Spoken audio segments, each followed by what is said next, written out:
How to factory reset your MacBook. In this video, I'll show you a quick and simple way to erase all data and format your Mac.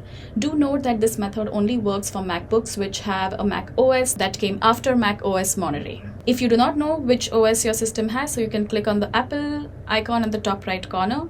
From there, you can click on About This Mac, More Info, and it will show you which OS it is on. I am currently on macOS Tahoe. So if I want to reset my MacBook, I will click on the Apple icon in the top right corner. From there, I will click on System Settings.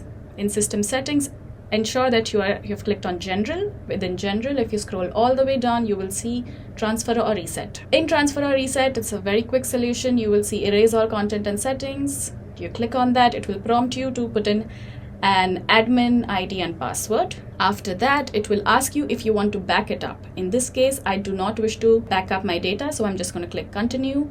And I am going to erase. It will show you all the users that are there and all the data that will be removed. So you click on Continue.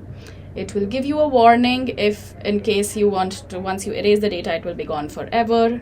Click on Erase All Content and Settings, and then you wait. As you can see in the bottom right corner over here, it is loading. Once it has factory reset, it will restart the system.